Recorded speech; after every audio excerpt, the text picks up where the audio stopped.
RCB पर न जाने ये कौन सा कर्ज है जो चाहे आईपीएल हो या डब्ल्यूपीएल हो, रोड़ा बनकर सामने आ ही जाता है।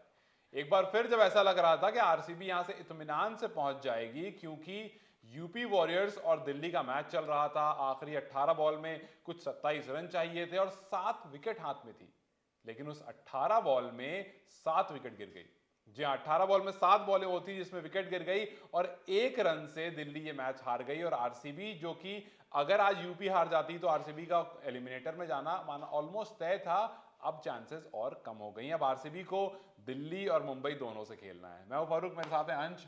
अंश, आरसीबी के साथ मतलब हालांकि मैच आज दिल्ली और यूपी वॉरियर्स खेल रहे थे, लेकिन आरसीबी के फैंस काफी ज्यादा चाह रहे थे कि यार यूपी हार जाओ, क्योंकि आप हार रहे हो, लगातार बहुत अच्छा परफॉर्म नहीं कर रहा है, तो हार जाओ, थोड़ा हमारी एंट्री आसान हो जाएगी। लेकिन आसान कुछ भी नहीं आरसीबी के लिए। आसान कुछ भी नहीं है और ऐसा लगता है कि वो कैलकुलेटर्स निकाले बिना कोई सीजन जा नहीं सकता, चाहे वो आईपीएल हो या फिर वो डब्ल्यूपीएल हो, क्योंकि बिल्कुल। यूपी ऐसा ऐसा भी नहीं है कि सिर्फ हार रही थी, मतलब इतनी बुरी तरह से हार रही थी कि कोई चांसेस नजर ही नहीं आ रहे थे। इतने चेंजेस हो चुके हैं इस टीम में। आज ताहलिया मैगराथ को खिलाया गया चमारी अटापट्टू की जगह, तो कुछ भी सही नहीं जा रहा था। दिल्ली ने बहुत जल्दी ऑल आउट भी कर लिया था और फिर मैग लैनिंग ने एक बहुत अच्छी पारी खेल दी थी, मतलब आधे रन तो मैग लैनिंग नहीं बना दिए मैगलाइन ने थे। बना दी थी। लेकिन उसके बाद भी अगर ये दिल्ली की टीम फंस जाती है तो या तो ये दिल्ली कर सकती है या आरसीबी कर सकती है, दोनों ही टीमें फंस जाती है।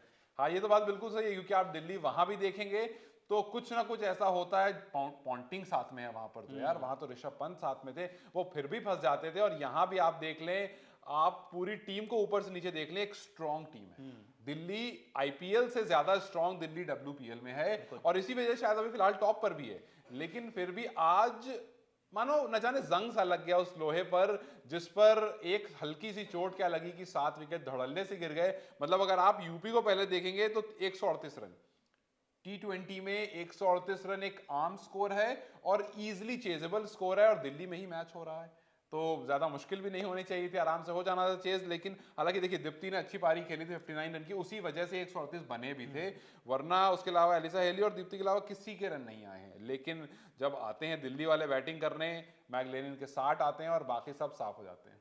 उस 60 के अलावा कोई स्कोर नहीं, मतलब 15-15, 17, 6, 11, 0, 4, 9, 0, 0। लास्ट में थीटा साधु आती हैं, 1 रन लेना होता है, आपके पास बॉलें रह रही हैं, लेकिन आप सामने हल्का सा मारकर कैच आउट हो जाते हैं। और आरसीबी वाले जो कैलकुलेटर लेकर के बैठे थे, या यूं को रख दिया था, वो उठा करके बैठ गया कि लो जी, अब पहले उसको हराना है, फिर इसको हराना है, फिर वो उसको वहां से हारेंगे। अब न जाने एलिमिनेटर में आरसीबी जाएगा या नहीं जाएगा। मतलब इन शॉर्ट मैच शुरू हुआ था दिल्ली वर्सेस यूपी और दीप्ति वर्सेस लैनिंग हो गया, क्योंकि हाँ, एग्जैक्टली। और तो किसी ने कुछ किया नहीं, लेकिन कहीं ना कहीं से आरसीबी फिर इन्वॉल्व हो गई। मतलब लग रहा था कि यूपी कल भी हारी थी और आज भी हार जाती तो आसान हो जाती रास्ता, कि दिल्ली या मुंबई में से एक टीम टॉप पर जाएगी और वो सीधा फाइनल खेलेगी, उसके बाद दो टीमें एलिमिनेटर खेलेंगी। लेकिन अब यूपी की एंट्री से, और कहते हैं कि वो जो वर्ल्ड चैंपियंस का टैग है वो कहीं ना कहीं से आ जाता है। देखिए कप्तान एलिसा हिली है और मिचेल हाँ, स्टार्क वाला कनेक्शन हमेशा रहता है, तो छोड़ेंगी नहीं एंड तक। छोड़ेंगे नहीं, एंड तक, एंड तक नहीं छोड़ेंगे। और मतलब आज भी ऐसा लग रहा था कि जी निकल गया हाथ से। मतलब अगर आप 3 ओवर 4 ओवर पहले मैच देखते तो आप कहते हैं मैच खत्म हो चुका है, कुछ बचा नहीं है इस मैच में, क्योंकि लास्ट के 3 ओवर में अगर 26-27 रन चाहिए तो आप मार करके आराम से जीत जाओगे, और 7 विकेट हाथ में है, तब तो आप जीत ही जाओगे। लेकिन एक लाइन से ऐसे विकेट गिर जाएगा, और एलिसा हेली एक तरफ से, मतलब वो कहते हैं ना कि ऑस्ट्रेलियंस में कुछ ऐसा है कि वो गिव अप नहीं करते हैं।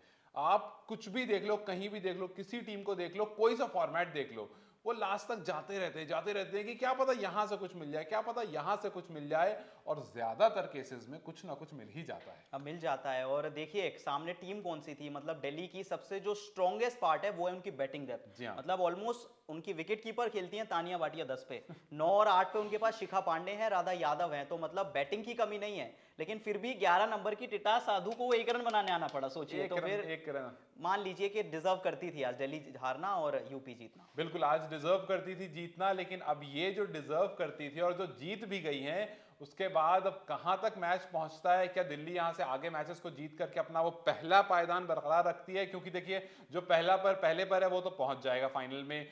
दो के एलिमिनेटर खेलना है, सेकंड और थर्ड। क्या वो आपको मुंबई और आरसीबी खेलेगी, क्या दिल्ली नीचे आएगी और दिल्ली और आरसीबी खेलेगी, या आरसीबी खिसक करके नीचे चली जाएगी और खेलेगी ही नहीं? क्योंकि पिछला सीजन बहुत खराब गया था, इस बार काफी इंप्रूव्ड आरसीबी हमें दिखी है, और लोग कह भी रहे थे कि ई साला कप नाम दे। लेकिन ये न जाने कैसी स्टेटमेंट हो गई है जो पूरी होकर के नहीं देखती है।